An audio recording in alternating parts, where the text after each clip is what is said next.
Assalamualaikum warahmatullahi wabarakatuh. Selamat siang atau selamat sore Bu Fatin. Semoga Bu Fatin dalam keadaan sehat dimanapun Bu Fatin berada. Pada kesempatan kali ini, saya Rafiq Umam dari Teknik Sipil 18 ingin membawakan fakta-fakta menarik yang ada di Project Delta Plan di Belanda. Siapa sih yang nggak kenal Belanda Bu Fatin ya? Belanda merupakan salah satu negara yang pernah menjajah Indonesia. Selain Jepang, Belanda juga pernah menjajah selama 350 tahun lamanya. Di sini, di dunia ini Belanda merupakan salah satu negara yang mempunyai sumber daya alam yang cukup minim, tapi dengan peradaban yang mereka yang maju, dengan pemikiran yang mereka yang maju, mereka dapat membuat sebuah terobosan dalam dunia teknik sipil ya, khususnya dalam pembuatan kanal dan sistem perairan menjadi acuan di seluruh dunia. Dan fakta-fakta menarik tentang geografisnya ini adalah 60% wilayah Belanda itu berada di bawah permukaan air laut. Bisa dibayangkan gimana kalau misalkan air pasang, pasti wilayah wilayahnya yang terdiri dari dataran murni pasti terendam. Kemudian dari nama Netherlands-nya itu dari bahasa Belanda yang artinya secara harfiah itu dataran rendah. Nah, ini yang unik karena memang leluhur-leluhur mereka juga mereka tahu kalau sebenarnya Belanda itu dataran yang tidak bisa ditempati karena memang 60% wilayahnya itu di bawah permukaan air laut. Dan Belanda sendiri mempunyai luas 41.102 km persegi. Nah, ini fakta yang pertama.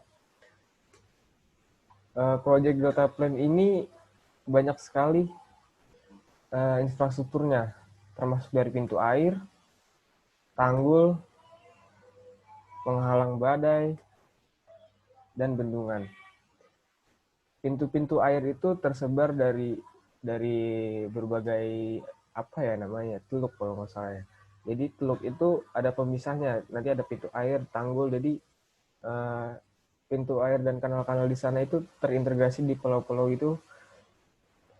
Bila airnya berlebih akan dikembalikan ke laut. Kurang lebih seperti itu sih. Nah, ini di sini ada kayak yang warna biru itu penghubung-penghubung pintu-pintu airnya itu. Jadi kalau misalkan airnya masuk berlebihan, maka akan dikeluarkan lagi. Ntar kalau ada yang ini buat pengairan di wilayah-wilayahnya. Terus fakta yang kedua ini juga sebenarnya ini salah satu fakta yang membuat Belanda itu benar-benar serius menangani banjir rob di negaranya tersebut. Pada tahun 1953, banjir besar pernah melanda Belanda, kurang lebih memakan 70.000 orang, harus dievakuasi. Sekitar 9% lahan pertanian pun terendam banjir dan menghancurkan sekitar 19.000 bangunan. Dalam 20 hari setelah kejadian itu, pemerintah Belanda pun mencanangkan Delta Works yang diharapkan akan mencegah banjir. Proyek ini pun dimulai pada 1958 dengan serangkaian pembangunan yang menyeluruh. Tapi sebelum proyek ini diadakan sebenarnya dari abad pertengahan Belanda sudah mulai membangun bukan kanal tapi tanggul kecil dengan skala kecil, tapi memang wilayahnya itu sangat rendah, tetap terjadi banjir. Tapi ini memang warga Belanda itu pemikirannya itu sangat maju ya mungkin. Mereka sudah dari abad pertengahan sudah memikirkan hal-hal seperti ini gitu. Fakta yang ketiga itu dapat mengurangi resiko banjir hingga ribuan tahun. Dilansir laman Water Technology, Delta Works dapat mengurangi resiko banjir hingga 1 kali dalam 4.000 tahun. Nah, ini sangat-sangat menarik ini. Soalnya para ilmuwan Belanda itu juga sebelum membangun Delta Works atau Delta Plane ini, mereka sudah menganalisa kira-kira ini tuh bisa bertahan berapa lama. Dan ketika saya baca di sebuah web, pada era globalisasi ini atau global warming ini, pemanasan global, pada tahun 2100 itu, 2100 berarti 80 tahun lagi ya kalau dari sekarang. 2100 itu permukaan air di Belanda itu naik 102 cm. 102 cm. Nah, itu ilmuwan Belanda sudah menganalisa kenaikan muka air di Belanda pada tahun 2100 sehingga mereka menyiapkan tanggul-tanggul yang kapasitasnya lebih besar hingga berani berkata mengurangi resiko banjir hingga 1 kali dalam 4.000 tahun. Delta Works ini juga meningkatkan kualitas air bersih dan menyediakan irigasi yang berkualitas. Nah, selain menahan air laut dan mengeluarkannya kembali, mereka juga, maksudnya proyek ini juga meningkatkan kualitas air bersih dan menyediakan irigasi yang berkualitas. Sungguh sangat bagus ini proyeknya sih. Terus fakta yang keenam itu termasuk dari 7 keajaiban dunia modern. American Society of Civil Engineers pun menyatakan bahwa Delta Works menjadi salah satu dari 7 keajaiban dunia modern bersama dengan Zuider's Works. Kenapa Delta Works ini atau Delta Plane ini masuk ke dalam 7 keajaiban dunia modern? Ya, seperti sebelumnya yang tadi, proyek ini tidak hanya membangun, tapi juga memikirkan ekosistem alamnya, memikirkan dampak-dampak kepada masyarakat yang akan tinggal di sana, seperti itu. Makanya proyek ini juga termasuk ke dalam 7 keajaiban dunia modern. Terus selanjutnya ini ada fakta kelima.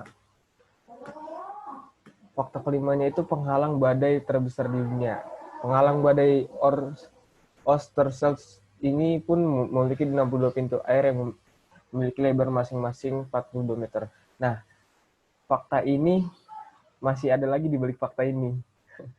Penghalang badai itu sebenarnya awal rencananya itu dibuat bendungan. Tapi masyarakat di sana itu kebanyakan protes karena membuat bendungan akan merusak ekosistem air laut, ekosistem alam yang ada di sana karena pasokan air pasti sangat kurang ya. Nah, di sini juga penilaian dari American Society Engineers ini dari sini karena mereka para engineer dan ilmuwan Belanda membangun proyek Delta Plane itu tidak sembarangan, tapi masih memikirkan ekosistem alam yang ada di dalamnya. Nah, fakta yang keenam. Fakta keenam ini mengembangkan cagar alam. Selain membuat tanggul-tanggul, selain membuat pintu air, mereka juga membuat pulau-pulau reklamasi yang ada di pinggir-pinggir wilayah Belanda.